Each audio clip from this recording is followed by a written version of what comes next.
It's showtime. I don't think is anybody in chat right now. I don't see anybody. I'm afraid after Tuesday, No, I don't see man. anybody.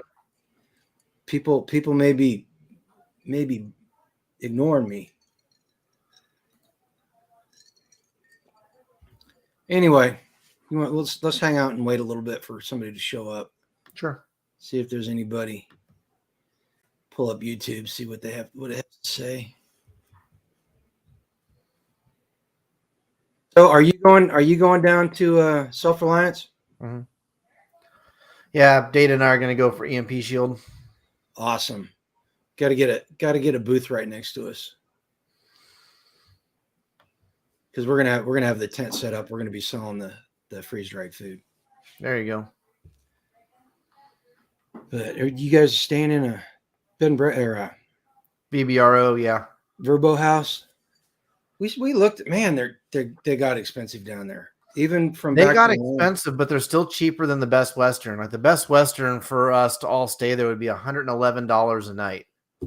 So that we went up found a from last year. VBRO that we're all going to stay in, and we're splitting it with another YouTuber who is coming from California, and we're going to split the cost, and it's going to be actually much cheaper than doing the whole hotel thing. We're just gonna camp out. Are you? You guys gonna stay on the grounds? Yep, just stay right there.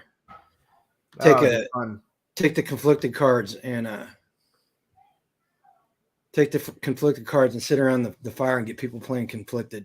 Yeah, I think it'll be a lot of fun. I had a lot of fun there last year. Yeah, last June. Well, still nobody in chat. We just hang out till somebody shows up, man. For all I care, we don't get to talk. Did you get the package with your Skittles in it? No, I haven't seen Rowdy. Oh, does he have it? Yeah, apparently he has it. So I've just got to get with him and I'll get it. Okay. They actually turned out pretty good. Yeah, I'm excited to see them. I met with a couple of other folks I'm buying product for to put in the bag. Uh-huh. And I'm just waiting on the guy that I'm going to probably do this with he's finalizing, looking over the list of things I wanted to put in the bag to make any suggested changes or whatever. And once that's done, I'll pull the trigger and build them. Excellent. You got a price point on them yet?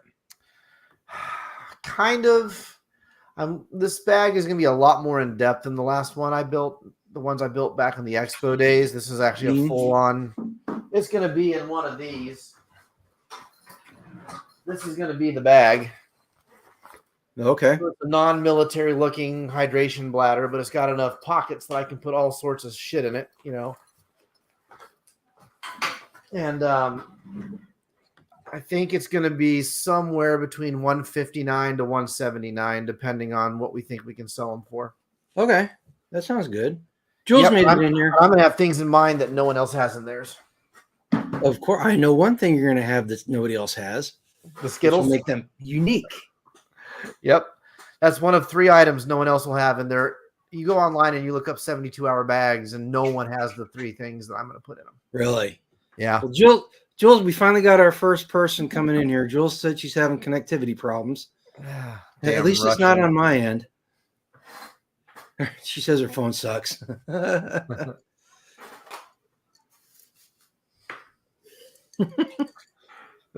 You came prepared. I did. I don't know what it was Tuesday night, man.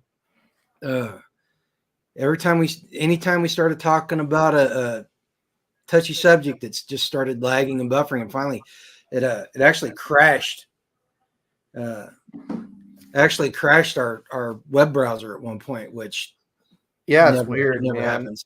I got the notification on my phone, and I was on my phone coming back to the office. I was going to put you on the computer, and I was watching you on my phone. And the minute I turned it on the desktop, boom! It just went down. So Jules got her crack package. Crack. She's a sugar addict. Who isn't anymore? Not me. I'm too busy trying to get healthy. Yeah. So you want to start talking about this since Jules here? Jules, you Sure. just pipe in anytime you want, It okay? says you have 6 watching, and there's 5 likes on your video. Now Oh, 6. okay. So you have folks here. Renee loves your hat too, by the way. Oh no, Angie's hooking me up, and you will all find out why soon enough. So anyway, since we finally got people here, the purpose of tonight's live stream is we had that discussion a couple weeks ago about weak men, strong men, and we spent most of the time talking about weak men and what makes weak men and the problems we cause, and we really didn't go into strong men being dangerous. And I think having a discussion specifically about that, A, what it takes to be a strong man, and B, the right kind of dangerous. The right kind of dangerous. I think that's very important, especially today with everything that's going on and everything that's being said and done. It's important to have that conversation. It's important to let people know that it's okay, number one, and number two, how to do it. I mean, what are your thoughts on the subject there, just to begin with? I think that the hardest part and probably the initial hurdle that men have to overcome is we have to stop trying to be everyone's friend. We have to remember that the one thing that made strong men strong was we were disagreeable. And that means we might not have 50 friends. But dude, I'm 43 with a wife, 4 kids, and a grandkid. I don't have time for 40 friends anyway. Yep. So, excuse me. So why should I want that? Why should I want quantity over quality? So we have to be willing to be disagreeable. We have to be willing to be unpopular. And that also means that we have to be willing to be unpopular with our wives and our children at times. Okay. I get that. I'm sorry. I'm sitting here watching you with that hat on. What you just said is going to make a perfect short when this is over. Yes. I'm going to turn that into a short, hat and all, man. That is going to be excellent, man. Yeah, I agree. You know, who has time? And you know, I joke that I don't like people enough to have that many friends, but it's kind of the God's honest truth. You know, I find a lot of people, not that I'm snobbish or anything, but I just find I don't enjoy being around people if I don't have to be. Yeah. You know, there's certain people I really enjoy their company, and those are few and far between, to be honest with you. Mm-hmm. And that list gets shorter, it seems, the older you get. Oh yeah, definitely. And even the people I like being around, I'm quite content to hang out with them for a couple of hours, and then I want to go home and just be with my wife and kids. Yep. I'm like that too.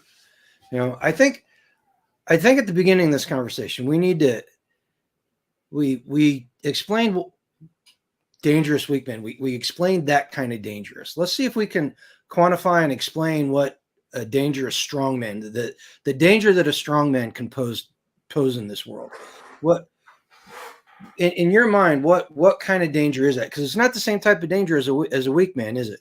Right. No, it's controlled. That's ultimately what it comes down to. A dangerous man has to be at least as much as humanly possible in control of his own emotions. Because our danger can't come from the heat of the moment. Our danger can't come from uncontrolled, unbridled anger, because that's when you cross from danger into abuse. Absolutely. I agree with that 100%. You know, I think control is the number one thing, and the willingness to do violence. Yes. You cannot be dangerous. Okay, I will, Yoda. Let me finish my thought. You can't be dangerous without having the ability to resort to the ultimate act of violence. Yes. Is that making sense? Yes. You know, the weak man is uncontrolled and they become violently dangerous, whereas the strong man gets control of his emotions and directs those where they need to be, and violence is not the default setting. Correct. Violence, and it seems like more and more in this world that's the default setting for everybody. the going straight to violence. I mean, I think about when I was a teenager. If I was a teenager now, I'd probably get shot, because that's, you get in a fisticuffs with somebody, and somebody ends up getting shot because Sure. people don't know how to control themselves.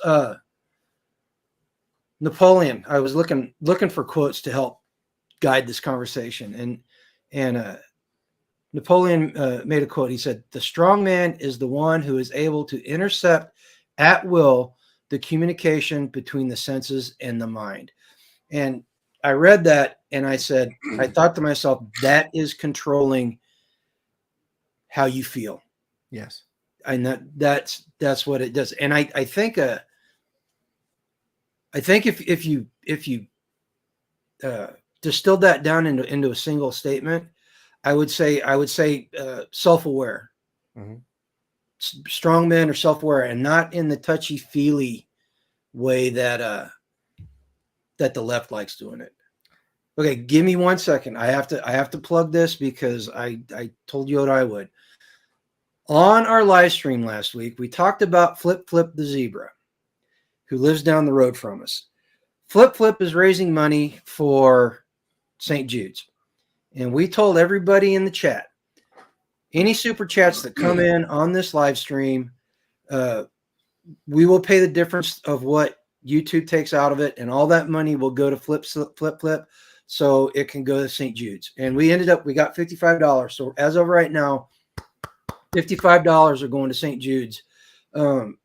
Same thing holds true tonight. Any super chats that come in are going to go straight to St. Jude's. We will cover the difference of what YouTube puts in its pocket, and we'll be donating to a good cause. So if you feel like it, go ahead and do a super chat, and know that it's going to go to a good place. Satan Hunter said, a show of emotion gives away the element of surprise when it's time to become dangerous. Yep. Yeah. And I'm not going to lie, I have a hard time, because when I get mad enough, you can tell when I'm mad. Mm. Well, I would encourage your viewers. There is another YouTube channel called The Critical Drinker, and he addresses this issue, namely in the area of cinema. He talks about movies and films, and he's a film critic, but he's an Irish guy who just sits there and drinks Jack Daniels and just rants on horrible films that are coming out today. And his whole channel. What's that? And the message. Yes. Oh, yeah. He's always he goes off on woke culture, and part of what has been the foundational bedrock of woke culture is the emotional diarrhea of the new man. And he'll sit there and show you how, like in the old Star Trek films, when you had like Captain Picard having a disagreement with his first mate, or Kirk and Spock having a disagreement, it was always behind closed doors. Tones were kept a certain way, respect was shown, and ultimately what the captain said went, right? And in these new Star Trek movies, you have basically 40 and 50-year-old children running around, running down hallways, screaming, panicking all the time, arguing with each other, just maligning each other. And it definitely portrays men in this weak fashion of just this emotional oatmeal where there's no control. And when there's no control, weakness is personified. And when weakness is personified, nobody trusts the man to get things done. Yep. And I got to give a caveat to what we're talking about being dangerous, and the ability to use violence if need be. Mm-hmm. We're not advocating violence. Okay. That's the furthest thing. In fact, the strong, dangerous man exhausts every avenue that he can before he resorts to that. Yes. So don't think that we're sitting here going, oh, if you're going to be strong and dangerous, you got to resort to violence. No, that's not what we're saying. What we're saying is that the possibility is never off the table. Correct. Because let's face it, the weak guys and the bad guys don't care. They will resort to violence whether you want to or not. Yeah, the weak male, I should say, ends up being the school shooter, right? They're the ones who get picked on, bullied, and because there's no modern outlet for these male children to ever learn how to use violence in a controlled way, They grow up repressed on antidepressants, being raised, in single mother households or in places where dad's never around. And then they go and they commit acts of violence against their peers. Whereas you never saw that, decades ago, back when you had, a male gym teacher as a strong role model who would take the two kids who were having a problem and take them out back and give them boxing gloves and make them work it out. They were given that outlet, and they learned at younger and younger ages, man, this shit hurts. I need to find better ways of problem resolution than violence, because when you're allowed at that young age to box with each other, you learn, I don't want to do this. This sucks. Kids don't have that now. They don't have the whole pain as a teacher. So now they just resort to the first thing that comes into their mind. And it's what they just saw in a movie, Yeah. Satan Hunter said lack of spanking, raised by electronics. I learned at a very young age, I do not like getting punched in the face. Right. Is not enjoyable. But I think you said something very important in what you just talked about. The male role model. And I think that's very important to talk about, because it takes us into the next logical portion of the conversation. If people need good, strong male role models, young men specifically, that's who we're talking about. If they need strong role models, we need to know how to be a strong man first, right? And I was thinking about it, and in this case, character is everything. All right. And I went through and I started looking, and I came up with a list of characteristics of what makes a strong man, at least in my mind. All right. And people may have other characteristics that they believe in. And if you're in chat right now and we're going along and you think of something, go ahead and pop it in there and we can discuss it. All right. But I said it before, and I will say this all the time. As far as being a strong man, the most important characteristic you can have and grow is integrity. Because in the way I view it, integrity is the characteristic that guides everything else. Because without integrity, you're going to lie to yourself, and you're not going to do what it takes to be a strong man, and you're going to be able to excuse it off and have reasons why you're not doing it. So that integrity is what keeps our ego in check, and it keeps our weakness in check.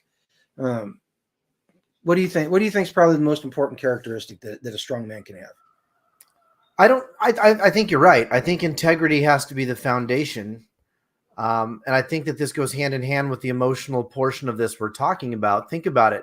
Integrity means, first and foremost, knowing when to admit you're wrong.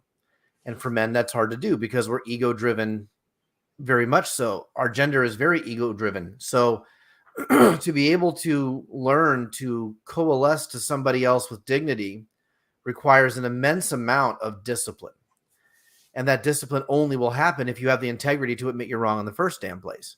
Mm-hmm. So yeah, I don't think there's anything I can add to that. I think integrity is number one. And I think when you're talking about integrity, the real measure of a man's character is what he would do if no one would find out, and I'll admit I have a hard time with that sometimes, because you can't just have selective integrity. You have to have integrity across the board. Right. And so what would you, so if integrity's the top of both of our list, what's another one that you think makes a strong man, in no particular order at this point? Industriousness, the willingness to work hard and to hurt, the willingness to endure pain. Oh, yes, absolutely. I think the self-reliant is what I would call that one. What I would label that one. Being self-reliant, having the ability to rely on yourself, and it doesn't mean that we put our hand up and we stop people from helping us, but we do what we have to do in order to get stuff done, and we endure any hardships that we have to do to get something done. And one of the quotes I got on exactly what you were talking about is a strong man is strongest when he's alone. You know, Yep. when he's doing what he needs to do to get through. I think that's key too, because a lot of men become weak because they become dependent on women. And most men today who are dependent on women emotionally because they never learned how to be alone. They never Right. knew what it meant to walk into the woods with nothing but a pack and an axe and hang out for a couple of days, or to, there was once upon a time, even in our childhoods, where it was not uncommon for the boys to run down to the creek and play, and one would go this way and one would go that way. And, 45 minutes, an hour, 2 hours later, you'd reconvene and make your fire. But you were doing something during that time. You were filling your time doing things that were inevitably part of the stair step that led you towards masculinity. But today you have these white knights and these feminized men, mostly raised by single moms, who have become addicted to the attention of women because they were raised by women. And so when they turn 16, 17, 18, 19, and they're not getting that complete attention from somebody of the opposite sex, they don't know how to exist. They don't know how to be alone. They don't know how to be by themselves. And that leads to more weakness, because then they'll seek out the attention of women. And unfortunately, generally speaking, for that kind of a man with a low value already, the kind of woman who's going to pay attention to him is a low value woman. And when you have a low value woman and a low value man get together, what always happens almost every fucking time, they have a baby after 3 weeks of knowing each other. They decide to get married because, well, it's the right thing to do. And then they get divorced 6 months later because they can't stand each other, because they never got to know each other, because it was a dependency issue versus a love thing and a trust thing. And as a man, once you get comfortable with being self-reliant, and it does take a bit to become comfortable with it, in this regards, because it is hard. Once you do that, you should mentor somebody. Find a young man or a young woman, it doesn't matter, but mentor them and go out and do these things where they're forced to be alone. Camping, the camping one, you said that, and I was thinking about when I was a kid, man. We lived down by Osceola, Missouri, and I would run through the woods. We'd go out there as a group and then just guard separate ways, and then do stuff all day long out there, and spend a lot of time alone with my thoughts. And it was great. It was a fantastic way to grow up. I would just say to grow up. And I think you said self-reliant, or the way you put it, leads into the next one that I came up with, that I was thinking about. And if we're going to do these things by ourselves, we should be purposeful in it. Yes. Miyamoto Musashi, who wrote the Five Rings, said, "Do nothing of no use." How much time do we, even today, I spend way too much time in time sinks I shouldn't be dealing in, and I'd like to consider myself a strong man, but even then I have problems, doing something that's not productive and not of any use.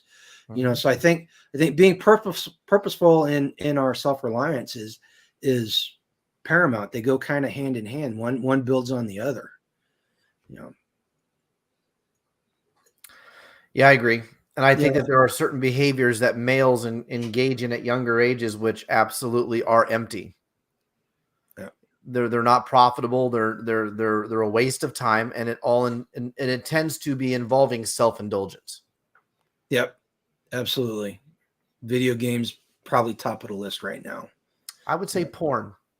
Porn. Okay. Yes. Okay. I would say video games is a close second, but there have been numerous studies that show that because of the dependency on pornography and video games, that it's part of the reason young men today are opting out of marriage altogether. That, and obviously the current dating pool is full of very low value women because they've just been taught to be low value. There's no class, there's no femininity. That stuff actually, I was reading a study one time, and that stuff actually rewires your brain. It does.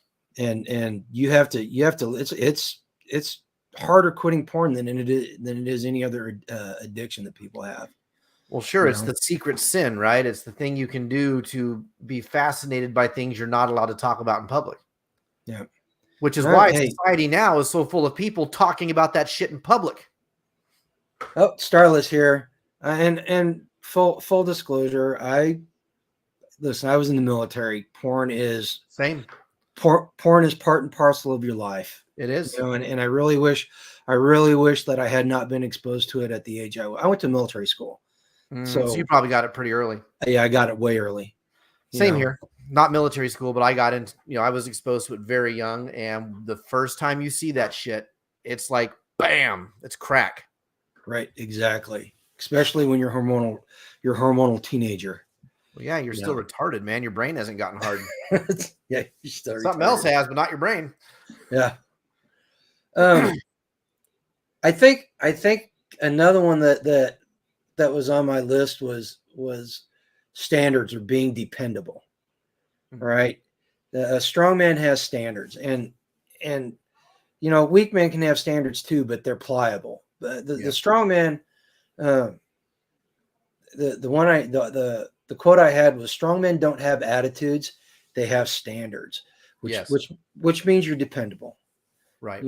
And being dependable that's a tough one to live up to sometimes, man, because sometimes we just don't want to do what we got to do. You know what? I think it's the difference between holding beliefs and holding convictions. Beliefs can change, but a conviction stands. If your heart and your soul are convicted of a truth, it's a lot harder to shake that than it is to say, well, today I believe in this position or that position, or the whole bullshit of my truth, all that crap. If it's a conviction, it's not your truth. It is the truth, and you have to accept it and stand on it. Absolutely. And I think Gotti 100%. Thanks for showing up, man.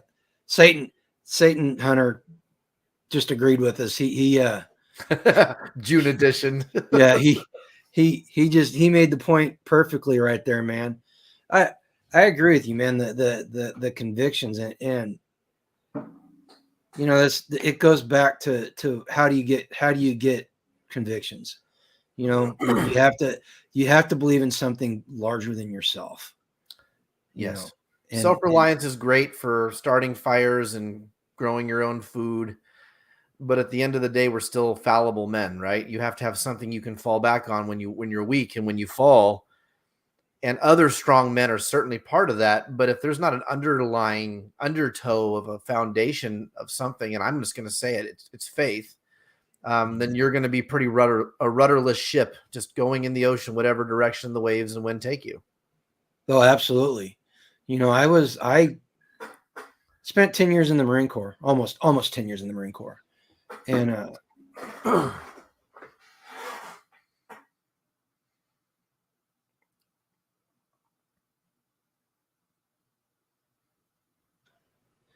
there it goes. I am back. Are you back? Get us this time. God, I swear, man. This is just anyway. What I was saying was, when I was in the Marine Corps, I had a rudder. My faith was in the Marine Corps.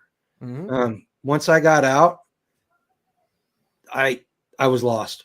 Yeah, seriously, I was lost, and it wasn't until I really didn't start finding my way back until I was born again, started going to church, and started having convictions that way. And thank God I did, because I did not like where I was, and I'm getting back to the way I was and the way I should be now. You know.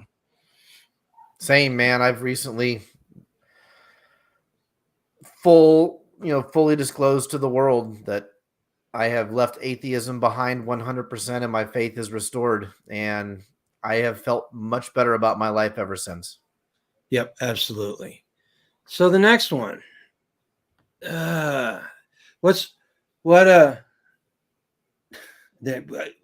got somebody trying to cause problems. All right, guys, knock it off, or I'll ban both y'all. Seriously, I'll kick both y'all. I don't care. Moderators, can you take care of that? What's the next one that you would say is an important characteristic? Denying comfort. Denying comfort. There are three things that modern dudes do And I think it personifies the problem all by itself. One, no self-respecting man should ever be caught using an electric fucking can opener. Use a manual one, work your hands. If it makes your hands sore, unless you have like extreme arthritis, put that electric can opener away and use a real one. Because that leads into other things. That leads into dexterity, strength, the ability to be uncomfortable. And yeah, I'm kind of poking fun at the whole thing by using the example of the electric can opener, but the electric can opener is a fantastic example of how comfort has taken over just menial tasks. I've seen guys when I worked in the service industries who were working in restaurants who could not use a can opener if the electricity went out and they were trying to sit there and do this. I don't understand how this works, right? Seriously? Oh, sure. Oh, sure. Oh, sure. So don't use electric can openers. And don't use a stupid remote control for your car stereo. But it's starting to buffer again. It is. We will survive. We will persevere, man. We will work through this hardship. Yeah. Don't use a remote control for your car stereo. I'll laugh at any dude who's got a remote control because his seats lean back so far over he can't reach up and turn the volume key himself. Okay. It's funny you say that. We got a new GSA at work, and it's a 2023 Expedition. It's got the controls right there on the steering wheel. I gotta admit, that's really nice. Well, if you have buttons on the steering wheel, your hand's already there. That's one thing, but it takes a completely new level of laziness to reach down to your cup holder, pick up a remote control, point it at your car radio that's literally an inch from the remote control, and do that. I have always made fun of dudes who do that shit. I'm like, what in the fuck, man? Okay. I know exactly what you're talking about, though. I just thought it was kind of funny you use that. And I was just marveling at the fact that there were controls on the steering wheel that worked, and I was like, hey, this is pretty damn cool. Yeah, that's one thing, because when you're driving, you don't want to be distracted. But I would think that remote control would certainly distract you, and it just makes you lazy. Yeah. Well, and there's, in all seriousness, it's other things. It's other things in life, and part of going back to being self-reliant is you learn these skills and doing it yourself instead of hiring somebody to do it for you. Yep. It's just it's as simple as that. You work through the hard times, ask friends for help if you need it. And learn. If you ask him for help, don't go drink a beer in the yard while they do it. Sit there and learn. Oh, absolutely. And I think that kind of rolls into the next one I was thinking about was self-discipline. Self-discipline. Nothing.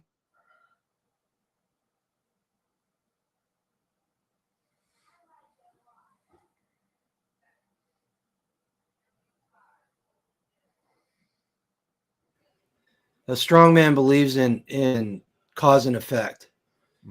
Did I cut out again? Yep. Okay. Weak men believe in luck or circumstances, and a strong man believes in cause and effect. Yes. All right. And that involves self-discipline. Oh, hang on. I got.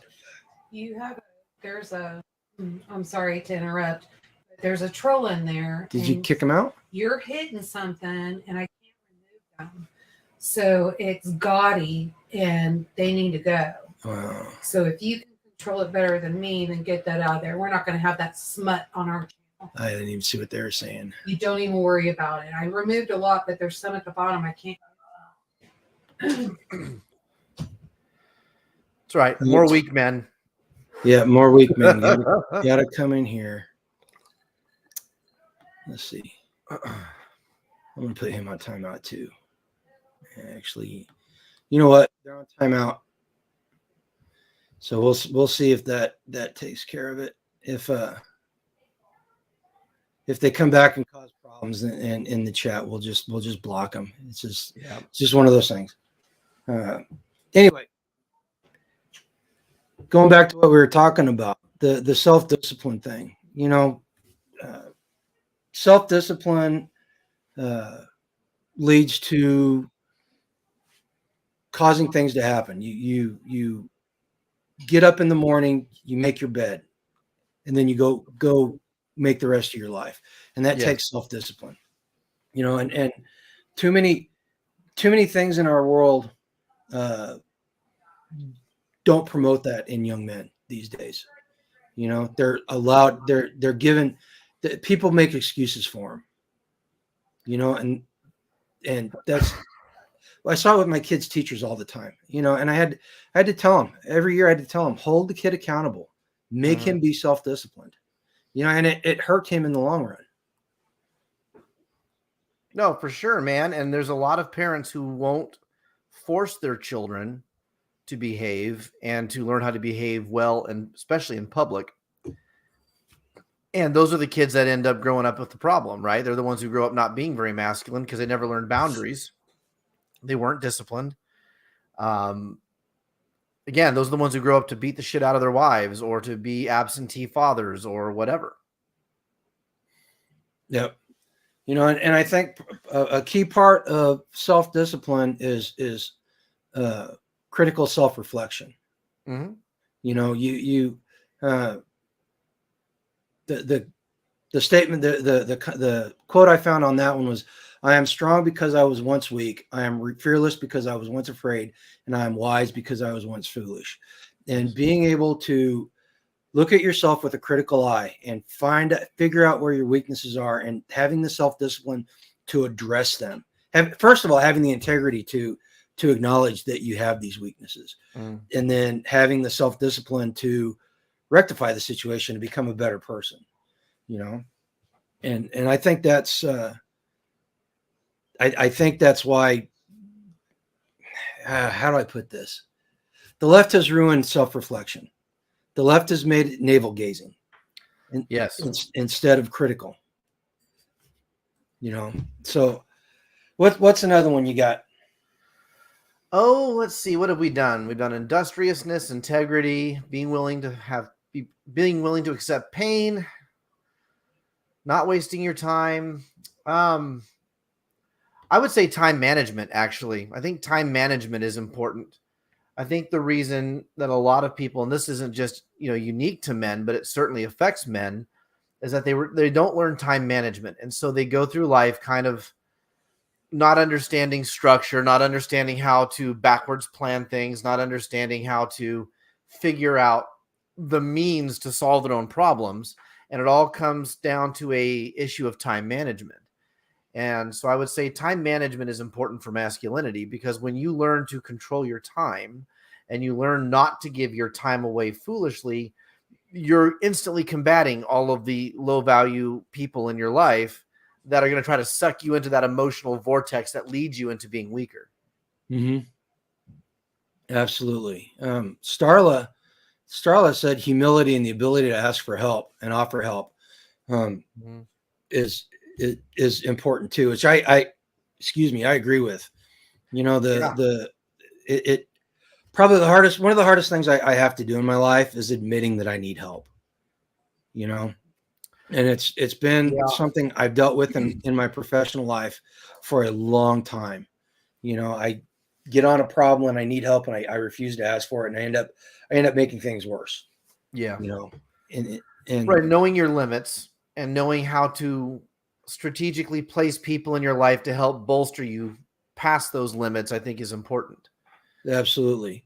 And I think that humility goes into what I said in the last broadcast is or no, it was in one of the videos I did. If you're the smartest person in the room, you're in the wrong room. You need to have the humility to surround yourself with people that are better than you are. And it's hard sometimes. It's really hard, getting to surround yourself with people that are better at stuff than you. It's learning to channel your ego, because the ego is what gets in the way. Ego is what gets in the way of every man who won't admit that he doesn't know how to do something. And he's the one who's going to go out there and, blow the garage up or, screw up the engine of his car while trying to do something under the hood. Learning how to channel ego to where it drives you but doesn't control you, I think is the key.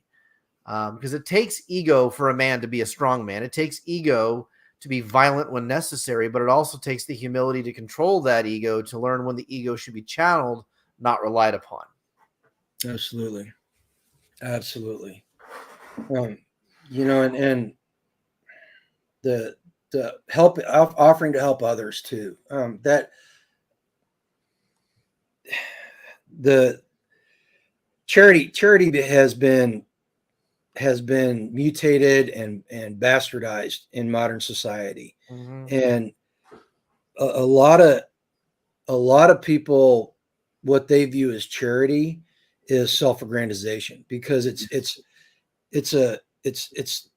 look at how good I am. I'm helping this person. I'm good because I'm helping this person. And that's not what helping others is about, And on the flip side of that coin, the person that needs help has to want to be helped. Mm-hmm. You can't force it. You cannot force it. And again, that's part of the game these days. I think Billy Bond's story about how he got the gig taking food refuse away from the college there near where he lives is a perfect example of that. Mm-hmm. He was going in there as a businessman and an entrepreneur, and he thought he was going to have to pay them to be able to haul their trash away. They were so desperate to help a minority that they literally pay him money to take their trash away when he was willing to pay them in the beginning. Yeah. So not only, and it can benefit you if you can take advantage of it, but it's so crazy in my mind that stuff like that goes on. Oh yeah. I'm so happy you said that about charity. This one might rub some folks wrong, but as you know, I don't care. It all started when the IRS incentivized it. The minute you could make charitable donations and they became tax write-offs, everybody started going to Goodwill and God's Storehouse and Salvation Army because, I can get a deduction on my taxes. Well, that means you have a selfish motivation to be charitable. Yeah. I'm not going to say how often or whether I do or don't, but if I do and when I have, I don't take the form. I don't get the tax write-off. And I hate taxes. All taxation is theft, right? But I'm not going to bolster my own financial position by being charitable. And I don't think anyone else with a high moral caliber would. Why would you make charity dependent on whether you get a tax deduction? Absolutely. That's the state. That's your antichrist government coming in right now and usurping charity away from what it's supposed to be and turning it into something that's financial. Ghetto showed up. How you doing tonight, Ghetto? Catching the conversation. It's been pretty good tonight. Kind of got off to a slow start, but I think this has been pretty useful, and Jules said she's going to go share it with somebody who desperately needs it, which is great. Ultimately, that's what we want you guys to do with what we're talking about. We want you to take it to heart and do a little bit of that critical self-reflection and see if any of it applies to you. And if it does, take steps to change it. And then once you do that, help somebody else. Go give it to somebody else who can use it. It doesn't do any good if we're talking in an echo chamber. Yeah. And I think what you said about spirituality is wonderful. That's absolutely true. And it probably should have popped up sooner in the conversation, to be honest with you. JFK once said, "Don't pray for an easy life, pray to be a stronger man."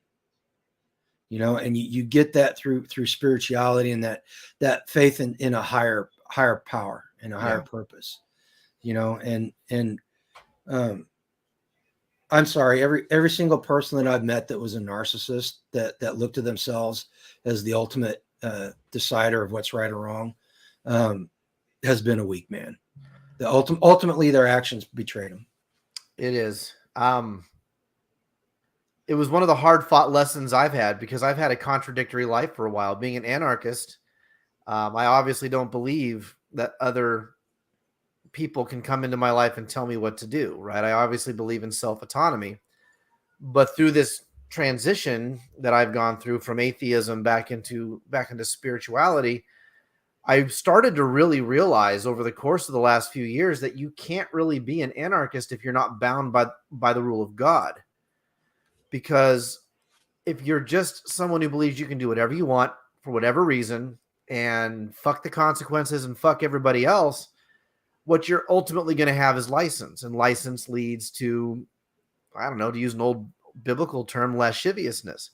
It's the people who think that they're gods all about themselves and that they are the final arbiter of their own justice and morality that end up going astray. They become the strongest of the weak men, and they generally become tyrants. Yep, absolutely. That you and I had that conversation one time because I was asking you about anarchism, and that's my biggest thing about anarchism is if the individual is the final arbiter of how far is far, what's right, what's wrong, then you're naturally going to overstep at some point. Yep. And they do. If you go onto an anarchist page, generally speaking, on like Facebook or even on MeWe, some of that shit gets toxic, man. Some of that stuff gets really weird. Because some of these guys and gals get into their own head and they try to war game things to such an extent where they start making excuses for really bad behavior. Mm-hmm. Right? I believe in anarchism because I believe that God ultimately demonstrated, especially in the Old Testament, that human forms of government are immoral, that we shouldn't be seeking to be subjugated by another man or another woman. We should be seeking to be only subjugated to the Lord. And that becomes very hard to do when you're so full of ego that you think that everything stops with you. You have to understand that there's a huge difference between, traditional left-wing anarchism and what a libertarian or a right-wing anarchist would believe. And it's bound by the more moral code that is beyond you. It's generally called the non-aggression principle. But if you really break down what the non-aggression principle is, it's the golden rule. And the anarchists didn't invent that. That was said by somebody else several thousand years ago, right? Mm-hmm. And the anarchists love to talk about the non-aggression principle, but so few of them are willing to bind it back to its original pattern. And that pattern is, do unto others as you would have done unto you. Oh, hold on a second. Really, that's simple. Hold on a second. Starla just said something. She says she just realized maybe she's not supposed to be in this chat room. Is this just supposed to be for men? Just now dawned on me. No, Starla, this conversation is for everybody because number one, women need to know what a strong man looks like, or what a strong man is supposed to look like. Is supposed to look like. Number two, women are supposed to be strong in their own way, and it's not necessarily the same way as a man. I mean, there's leadership characteristics that cross both, but the men and women are different. So strong women will complement a strong man instead of supplement. Mm-hmm. And so you have to be in here.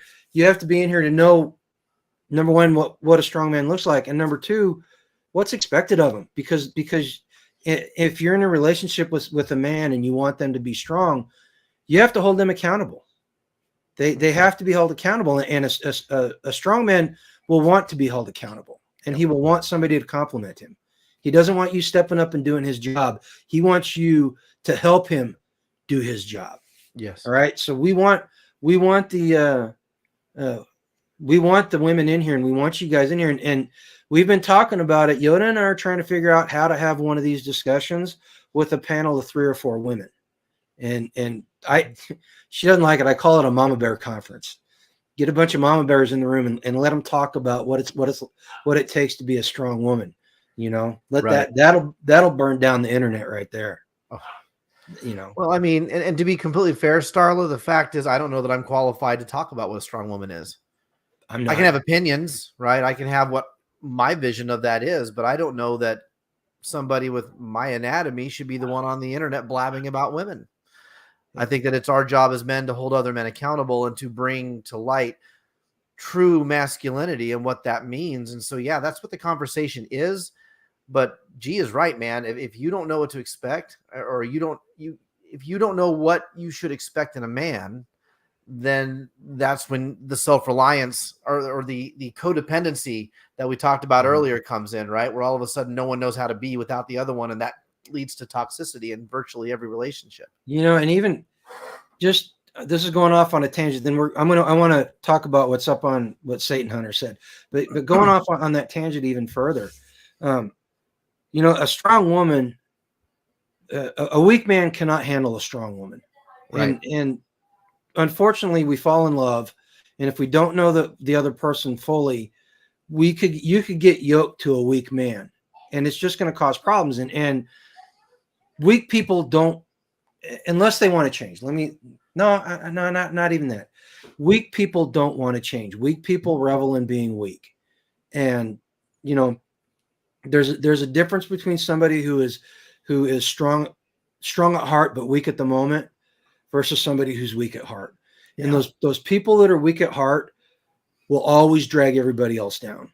They become those emotional vampires. They become those energy vampires. So as a strong woman, you need to know the difference between a strong man and a weak man. I think you should highlight Satan Hunter's newest comment. He said, "We must have good women to give us a reason to be good men." And that's so true. Without purpose, a strong man is just a bully. Mm-hmm. You have to have purpose. And that goes back to all the other little nuances that we've dropped through this conversation about faith, spirituality, masculinity, and all of it. None of it matters if you're just doing it for yourself. That's when it just feeds the ego, right? And that's when you become the dictator. That's when you become, the guy who beats everybody else up. But having the temperament of the woman absolutely keeps the ego in check, right? And that gives us the purpose to strive on to be better. I would probably still be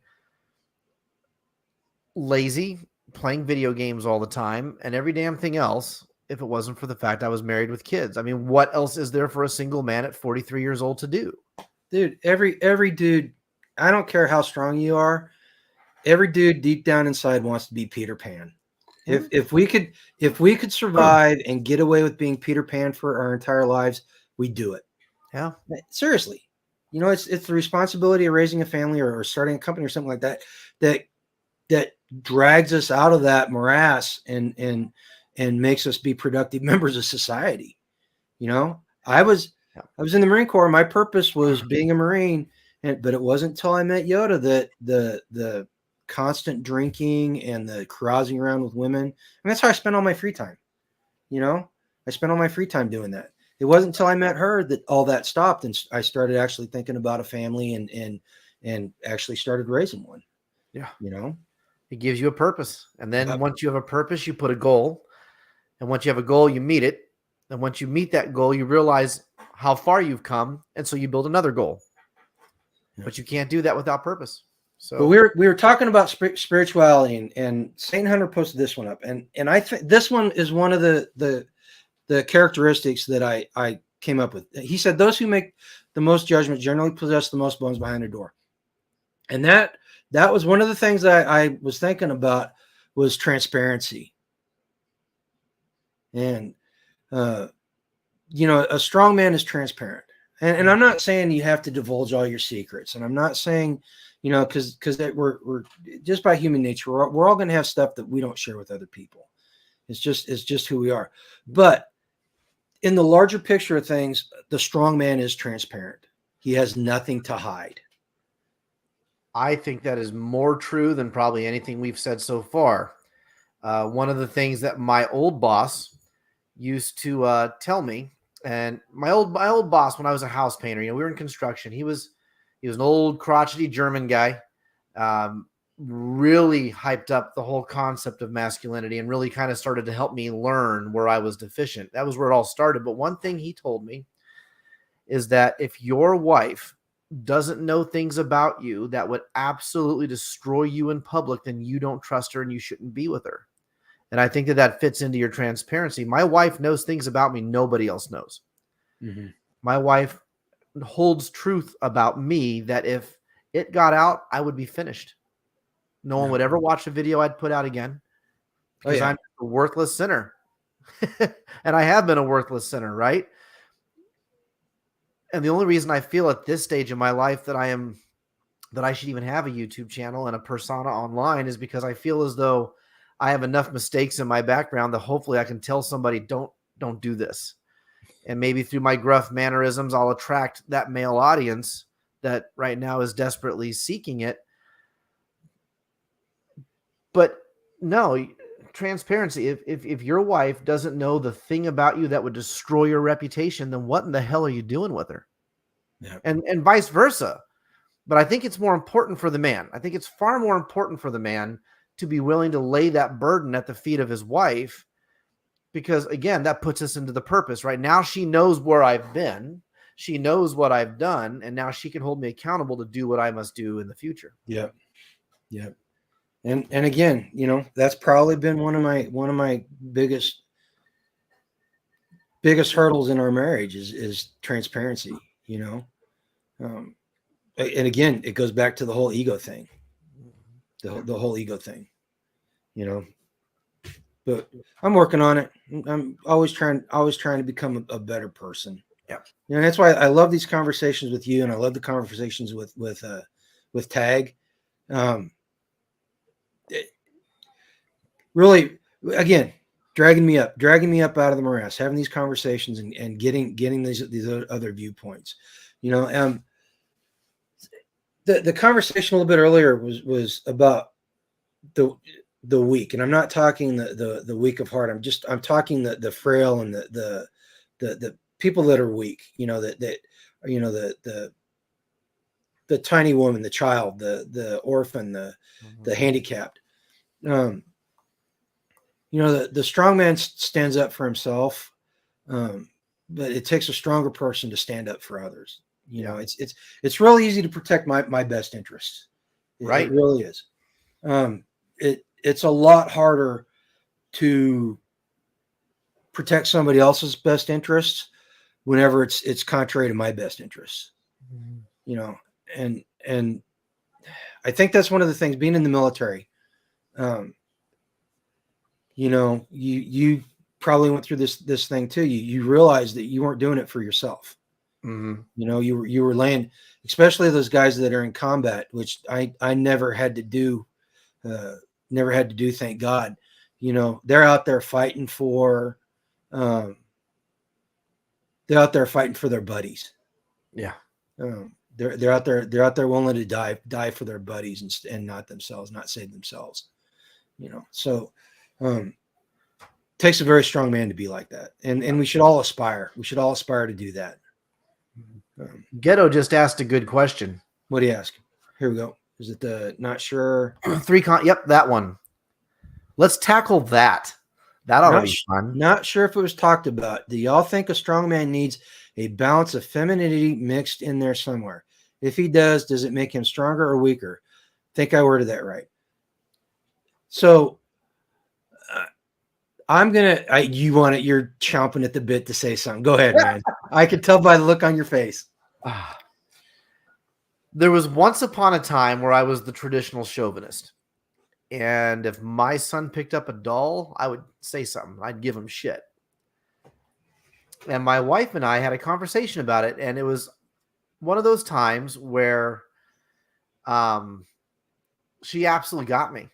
And she said, how are young boys supposed to learn to be fathers if they are never allowed and discouraged by the older men in their lives from picking up a doll?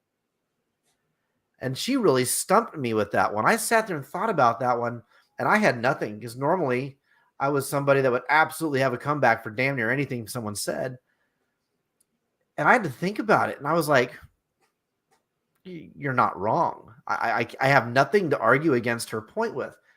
So my answer is yes, there has to be a hint of femininity, but that doesn't mean the man becomes feminine. It means that the man understands that being one-dimensional is weakness. Gentleness. Yeah, gentleness and meekness. A man, again, we go back to the whole violence thing. We have to know how to be violent. We have to be willing to be violent, but without the tender touch, without that air of femininity, we become bullies. And I think this is why, even for young boys, it is extremely important this is why all young kids, regardless of gender, have to have a mom, right? Because in those formulative years before your kid gets sucked off into the school system or whatever, if they don't have the mother figure present to teach them restraint, to teach them grace, to teach them negotiation, which are things that men don't naturally come with in their toolbox, we don't learn it. Right. That's where dad takes over, especially in the raising of the boys, and teaches them the other portions of that. Now, I would also argue the girls need to be taught it. I would absolutely tell you that your girls need to learn to be tough. Your girls in today's world absolutely should know how to whoop the shit out of a boy if they need to, because you can't trust them today.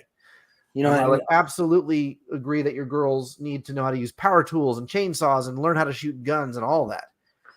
But if we're speaking specifically to the masculine, yes, there has to be the balance, yin yang, if you will, if you want to look at, for a picture, you have the dark and the light. So yeah, Ghetto, I absolutely believe that men have to have that air of femininity, at least as far as an influence. Well, and I was gonna point out, I don't know if I would use the word femininity. I would use the word balance, and the first thing that popped in my mind was the yin and yang. Because you can't be strong unless you know how to be gentle. Yes. You can't be judicious unless you know how to be selfish. So you can't have one without the other, because like you said, if you don't have that balance, you become a tyrant. Yeah, and you're one-dimensional. And one-dimensional people can't grow. It's like a tree that you hit with a weed whacker when it's young and it starts to grow on one side, and you never put the stake in the ground and pull it back and start training it to go straight. It's kind of like that. Oh, let's see. Where was I going next with this? Oh, here we go. This is one I found. And I really wish I could remember who said this one, but I thought this one was great. Weak men blame the system. Strong men break the system. How many people in the quote unquote patriot movement or in the conservative movement blame the system and do nothing about it? They complain about it incessantly, dude. But do nothing about it. Again, I'm going to quote Michael Malice: conservatives are just progressives driving the speed limit. All that conservatives do is legitimize the system that the progressives use to enslave you.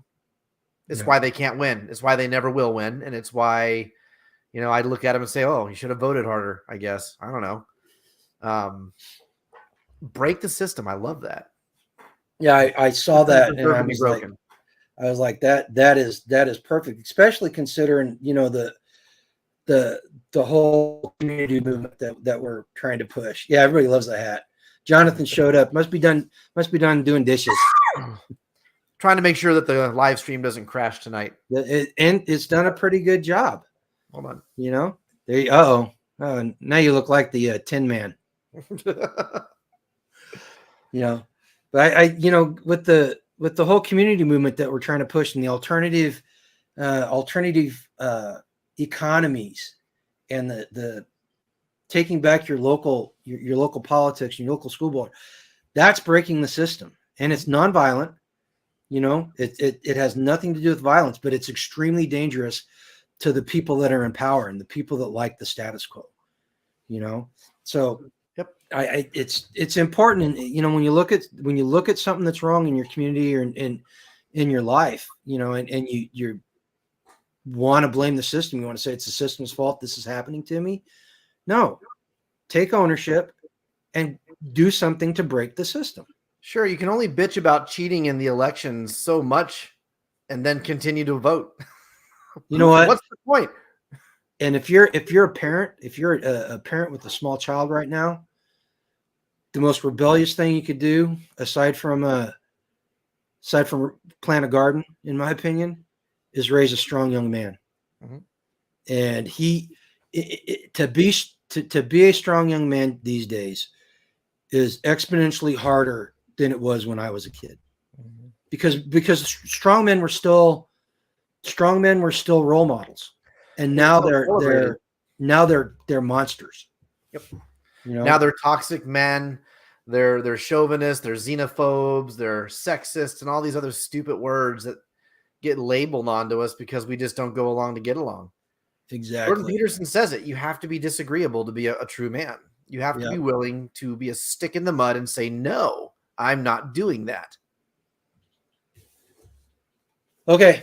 So one of the things that molded me as a young man, late teens through my 20s, was being in the Marine Corps. And the Marine Corps has, they call it the 14 leadership traits. And it's done by a acronym. You can remember it by an acronym, but I'm gonna say the acronym and I'm gonna list off what these leadership traits are. And the Army probably has something pretty similar, maybe actually the same. I don't know, but these leadership characteristics, if you aspire to grow these in yourself or inspire to grow these in the young man around you, this will make them a natural leader. All right. So the acronym is JJ did tie buckle. And each one of those letters, each one of those words stands for a different word. Judgment, justice, dependability, integrity, decisiveness. That's one that we didn't talk about that we probably should have. Oh yeah. Knowing how to make a decision, not necessarily the right one, but knowing how to make a decision and when to make it. Tact, something that a lot of us suffer from a lack of. Initiative, enthusiasm, bearing, unselfishness, courage, knowledge, loyalty, and endurance. And we talked about some of that. We talked about the unselfishness. We talked about the endurance. We talked about the integrity. We talked about dependability and justice and judgment. But if you go out and go look that up online, hopefully I can remember to do it. I'll put a link to a webpage with that on there that explains it a lot better, a lot more detail, I should say. Go out and check that out and see if it won't help you try to manifest some of these things in your life. Yeah. Does the Army have anything like that? Yeah, we have a thing called leadership, and it stands for the 7 core Army values: loyalty, duty. Oh God, it's been so long. Hold on, let me spell it out so I don't get it wrong.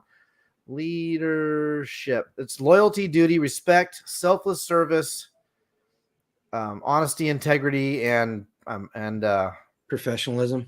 No, I forget what the P is. Also, I'd have to think about it. But yeah, it's called leadership. The acronym is leadership. You got to forgive me. I kind of did a data dump when I left the Army. I was just like, and I just flushed it. Not because there wasn't some value there, but because I left the Army under certain conditions and for certain reasons. And so I really just was jettisoning the whole institutionalization of it. I had to go look up JJ did tie buckle and write it down because I completely forgot about it. Yeah. Gedda says it's important that now it's more important now than ever to raise strong men and women. We are ushering our children into train cars right now. Time to stand up and raise our babies to defend themselves. And you know what? Maybe a little bit over the top, but I think he's absolutely right in the gist of what he's saying. I think he's 100% right. I don't think it's over the top at all. Well, I think it'll be a couple of generations before they get to the train car part. It's definitely the new train car is not on the railroad. G, the new train car is online, man. Well, okay, they're in the train cars. All the kids today. Well, yeah, but that does not ultimately lead to where the left wants to take us. That's what I'm saying. That's the point I'm trying to make. Yes. Gotcha. You're saying metaphorically, yes, you are absolutely correct. I don't have that card anymore, Satan Hunter. I got rid of that shit as soon as I got out. But I think he's 100% right because that's what not standing up and not being strong leads to. We're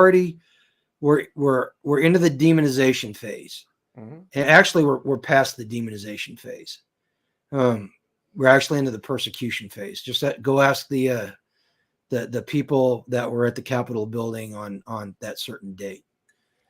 Go ask them. And the left portions of the left think it's perfectly fine to kill people that disagree with them and not have in lieu of debate, it's okay to kill them because they disagree with them. That's what Bolsheviks do. Yep. Bolsheviks gonna Bolshevik, man. That might actually make a good t-shirt. I have to come up with some sort of design for that. Yeah, put it on a t-shirt, man. Just like your pumpkin spice Adderall or whatever that shit was. That was brilliant. Nobody's bought one of those. So I mean, if anybody that doesn't know what that is, go to our bonfire store. We got some t-shirts out there for sale. Spags and I were talking back last fall, and the topic of Adderall came up, and I went and looked, and the color of the Adderall pills are festive October colors.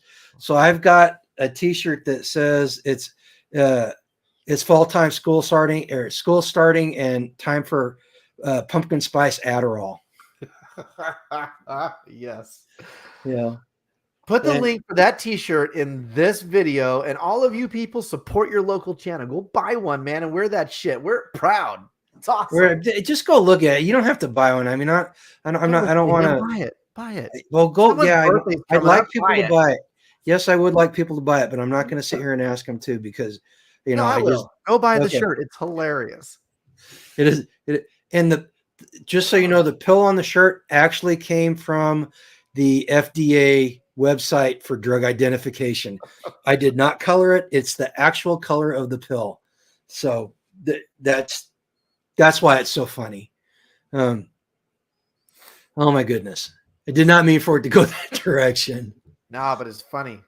And I think, getting towards the end of the conversation about being strong, I think one of the things I read, and again, I don't have a source about who came up with this quote, but I thought it was so true. And the quote is, "You never know how strong you truly are until being strong is the only choice you have." And that goes back to what you were saying earlier about convenience and easiness. You don't know what being strong is until you have the choice of either being strong or failing utterly. Yeah. And few people go purposely put themselves in that situation. I'm gonna say that the guys that go into the military and specifically go into combat arms purposely put themselves in a situation where they have no other choice because the other choice is death. Yeah. And there are certain professions that are like that, and I'm not going to go in because I don't want to get into a discussion about the good or badness of these professions. But there are certain other professions where you have no choice but to be strong, or you'll die. And I'm not saying go out and put yourself into that situation, but you need to do what Spags said and quit taking the easy route. Mm-hmm. Take the hard route. Oh goodness, I'm sorry. Nah, don't be sorry. Be better. Bingo. You got me. Had my mouth open. Very funny. Yes, absolutely. Be better. I think that's the Jiminy Christmas, Spags. You just put a punctuation mark on the end of this entire conversation, man. You know what I haven't done yet tonight, though? Well, I'll tell you what, man. I knew you were. Dang it!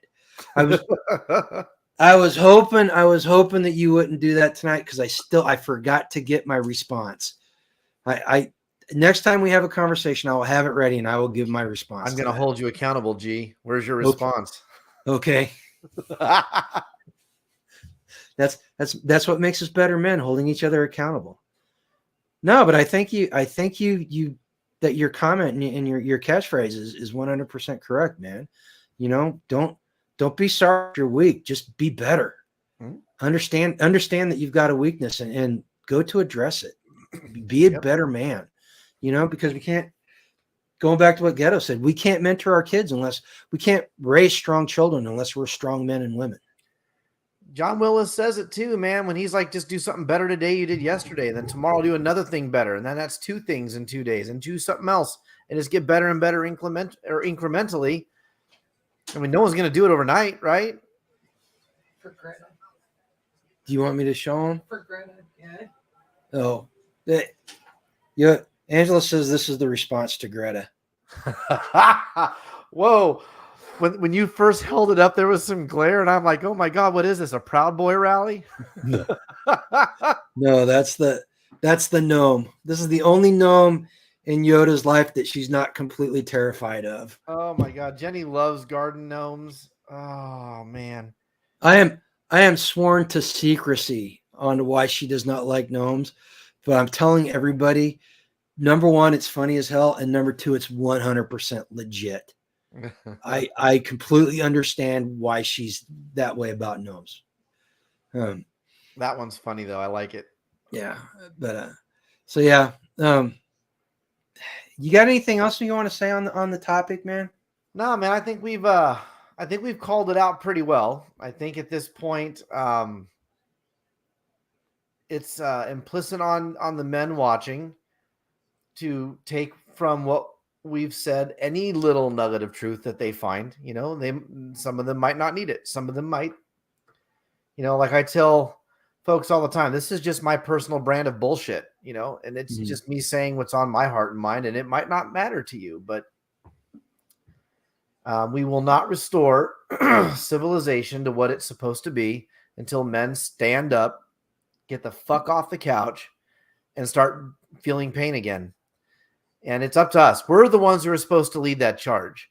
It shouldn't be the women leading that charge. It should be us. And if we're not willing to do it, if we're not willing to stand up, be the stick in the mud, be disagreeable, and then violent if necessary, there's no one to blame but us. Yes, absolutely. When the oatmeal comes pouring through the sieve. Absolutely. 100%, man. You know, and I agree. I'll reiterate, you know, you take what we've said and find that little bit of truth in this conversation that applies to you and work on being better tomorrow. You know, that's the ultimate, that should be everybody, not just men, but everybody's goal is to be better tomorrow than you are today. Mm-hmm. Right. And do better. Yep. And it's hard. It's hard. It takes a lot of work. It takes a lot of everything that we talked about to do it. But number one, you can do it. I not everybody's capable of doing it, but you can do it. Mm-hmm. All right. And you if you're not capable on your own right now, find someone to help you. Right. And the mere fact, if you upon self-reflection decide, okay, I've got these weaknesses that I need to work on, that right there means you're capable. Mm-hmm. Because a weak man is not going to come to that conclusion. Somebody who's weak is not going to come to the conclusion that they are fallible and they need to improve. Yeah. Right. So if you're sitting there wondering if you're strong, make that decision that you're going to fix something and you put one foot in front of the other, as Mr. Heat Miser says. Was that the Heat Miser? I think so. Yeah. You know, but just do it. Just do it, guys. Okay. We've talked about becoming a strong man. You know what's really cool is next week, Tag and I are going to have a live stream on Thursday. As of right now, we are. I don't know. We there's always a possibility, but as of right now, next week's live stream is going to be about quote unquote lesser men and leaders. Tag's a great dude to talk to about that. Absolutely. It was something, and I cannot remember specifically what it was out of our last conversation, but I was joking with the guys at work. You're going to get you got everybody in chat's getting a preview of how I'm going to start the video next week. I was joking with the guys at work and I was talking about being beset upon all sides by the iniquities of lesser men. And I stopped and I thought about it and I said, man, that was really egotistical. And then I started thinking about it, and there are a lot of people out there that look at people and think that they are lesser people. And a lot of those people think that they are our leaders. And we need to have a discussion because as citizens of the United States, as free citizens, we should know what a leader's supposed to be. And if we know what a leader's supposed to be, we can keep the ones out that shouldn't be leaders. All right. So there's a preview next week. So put it on your calendar. Hopefully nothing comes up, and we're gonna have that conversation on Thursday. If not, we'll know here in a couple of days what day it's gonna be on. So yeah, there's that. You got anything special going on? Just continuing to work on the Midwest Preparedness Project, securing more really neat things to come. As everyone knows, you'll be a part of it, and some of the other folks around here will be a part of it. Just stay tuned. Schedules and classes are going to be announced very soon. And I've been doing what I do and going out and scouting for certain things. And I think you'll all enjoy what we got going on. Yeah, hope to see anybody that's within driving distance of Perry Lake, Kansas. Man, we expect to see you there. We had people from Texas and Carolina last time. Oh, yeah. Driving distance is a subjective thing. Jonathan, who's here in the chat, yep. You know, he came from deep Texas too, long drive. You know, he came from crossover country. Yes, he did. So Yoda and I are going to be at the Self-Reliance Festival, March 25th and 26th. Yep. Same with you're going to be there too, right? I'll be at the Self-Reliance Festival with Nicole Sauce and John Willis. I'll be there with Data. We're going to be manning an EMP Shield booth, so come and see us if you want to protect yourself. And we're gonna be there with the vendor tent, slinging our wares. We're also giving a class. It's not a class; it's a presentation. Yeah, we're giving a presentation on food preservation, and I'm working on the outline for that, and we're developing that course of discussion, and hope that anybody that's there comes and sees it. I think it's going to be pretty good. Ran it by some people. I got some positive feedback from it, so that I'm pretty stoked about it. What else we got going on? Well, you know what? Right now, everything's focused on Self-Reliance Festival. Then we're going to start working on the next festival. Yep, Self-Reliance, then Midwest Preparedness, and then who knows, man? There's a lot of fish in the sea right now. Yep. Isn't that one in Colorado coming up soon, or is that later in the year? They're still planning their second one. I have not been given dates. I am in constant contact with the folks running it, and as soon as I hear something, I will let everybody know. Okay, good. Some of you before others. Also, I want to promote something that's happened in North Carolina the same weekend as Self-Reliance Festival. As a matter of fact, they are having a prepper get together at Hanging Rock National Park in North Carolina. So if you're in that area, go to Ghost. Is it Ghost? Yeah, Ghost. Go to Ghost YouTube channel, and they talk about it on the live all the time. They're planning it, and they're extremely open, and they basically got an open invitation to anybody who's like-minded to show up and meet people. So if you're in that area, go ahead and go there. Okay, Jules. Okay, I'm sorry. You're from Texas too. I forgot. And Starla's from Texas too. So there's a whole great big huge Texas contingent in here. But, all right. What's wrong with that? Nothing. Except they need to toughen up, man. That whole being afraid of the cold thing, man. That's just 16 centimeters of ice shuts the state down. I'm just kidding. I know it sucked. Oh yeah, it does. Especially if you're not used to driving. I've got to get everyone shit who thinks it's cold down in Texas. Yeah. Well, but it's fun. It's fun to tease them. Oh yeah. Okay, man. You got any final thoughts? Anything you want to? It seems daunting, but it's really not. You'll find out that everybody has the ability to do this. You just have to take the first step. So pick something small. I'll go back to Jordan Peterson. Make your damn bed. Get up in the morning, and instead of getting up and going and slugging to the coffee machine, stop, turn around, take the time to pull your sheets up. Improvement number 1. And go from there. Oh, Ghetto said there's a bug out weekend in Dayton, Ohio in June. Probably need to details. Yeah, we need to get that one on the freesteading calendar so people know about it. Vision preparedness. I gotta I'll look into that when we're off here. I'll see if I can't get that onto the calendar so people know There you about go. it. Build the network. Spags is absolutely right. Be purposeful. Be purposeful and be better tomorrow than you are today. And it's not easy. And if you need a helping hand, don't be. And this goes for the women in the crowd too. If you need a helping hand, ask for it. Ask for it from somebody who I don't want to say deserves to be asked. Somebody worth asking. Yeah. Right. Don't give your emotional capital away for free. Absolutely. Just go out and be better. That's all I can say. It's kind of hard. It's kind of hard to wrap up a conversation like this because it was so deep and there's so much good stuff in it.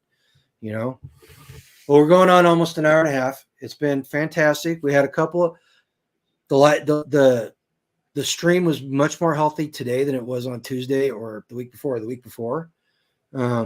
So I don't know. I think we're going to go with StreamYard as our trolls. You got your trolls. I got not one but two trolls. Dude, it's like when you're a small business and you get your first piece of junk mail and you're like, haha, we've made it. We got junk mail. You got trolls. Somebody thinks we're important. Oh my God. I got a story about that, but I don't want to tell it on this stream. I'll tell it on a different stream. It's time to go. I got to get the kids to bed. Feeling special when you're not sure if it's a good thing or not. All right, folks. Listen, thanks for all the activity in the chat. I'm sorry for the trolls that we had. We got it taken care of. Be on we'll have our live stream update on Tuesday. Hopefully it goes better. We're going to be using StreamYard instead of the YouTube chat. Tag and I are going to be there in a week from today. We're going to be having a conversation. We need to sit down and get a conflicted night together. We need to figure out a good night for everybody to do conflicted. All right. We need to do that. We didn't do one in January, so we need to do one in February. Most importantly, go out tomorrow and live a life done free. Okay. Take care, everybody. All right.